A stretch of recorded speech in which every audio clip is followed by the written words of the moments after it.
കാലിക്കറ്റ് സർവകലാശാലയിൽ താൽക്കാലിക ജീവനക്കാരിയെ അനധികൃതമായി സ്ഥിരപ്പെടുത്തിയെന്ന ആരോപണം. UGC HRDCയിൽ 2010 മുതൽ താൽക്കാലികമായി അസിസ്റ്റന്റ് പ്രൊഫസർ തസ്തികയിൽ ജോലി ചെയ്തുവരുന്ന പ്രസീതയെയാണ് ഇക്കഴിഞ്ഞ സിൻഡിക്കേറ്റ് യോഗത്തിൽ സ്ഥിരപ്പെടുത്താൻ തീരുമാനിച്ചത്. എന്നാൽ സ്ഥിരപ്പെടുത്താൻ സർക്കാർ അനുമതി ലഭിച്ച സാഹചര്യത്തിലാണ് തീരുമാനം എന്നാണ് സിൻഡിക്കേറ്റ് വിശദീകരണം. 2010 നവംബർ 16 മുതൽ താൽക്കാലിക അടിസ്ഥാനത്തിൽ അസിസ്റ്റന്റ് പ്രൊഫസറായി HRDCയിൽ ജോലി ചെയ്തു വരികയായിരുന്നു പ്രസീത.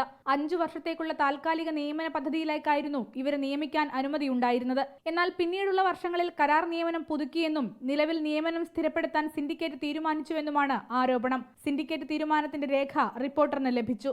UGC മാർഗനിർദ്ദേശപ്രകാരം HRDCയിൽ സ്ഥിര നിയമനത്തിന് വ്യവസ്ഥയില്ലെന്നിരിക്കെ നിയമനം സ്ഥിരപ്പെടുത്തിയതിനെതിരെ ചാൻസലറെ സമീപിക്കുമെന്ന് സേ യൂണിവേഴ്സിറ്റി ക്യാമ്പയിൻ കമ്മിറ്റി അറിയിച്ചു. അവിടെ പ്രവർത്തിച്ചുകൊണ്ടിരിക്കുന്ന ഒരു അധ്യാപകനെ മുൻകാല പ്രാബല്യത്തോടുകൂടി സ്ഥിരപ്പെടുത്തുവാൻ തീരുമാനിച്ചിരിക്കുന്നത് കേരള സർക്കാരിൻ്റെ ചരിത്രത്തിൽ ആദ്യമായിട്ടാണ്. ഒരു സർവകലാശാലയിലും അത്തരത്തിലുള്ള നിയമനം നടത്തിയിട്ടില്ല.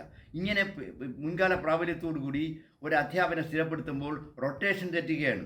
അപ്പോൾ സംവരണം മുഴുവനും പൂർണ്ണമായും അട്ടിമറിക്കപ്പെടുമെന്നുള്ളത് കൊണ്ടാണ് ഇത്തരത്തിലുള്ള നിയമനങ്ങൾ മുൻകാല പ്രാബല്യത്തോടുകൂടി സ്ഥിരപ്പെടുത്താത്തത്. അതുകൊണ്ട് സ്ഥിരപ്പെടുത്താനുള്ള തീരുമാനം റദ്ദാക്കണം.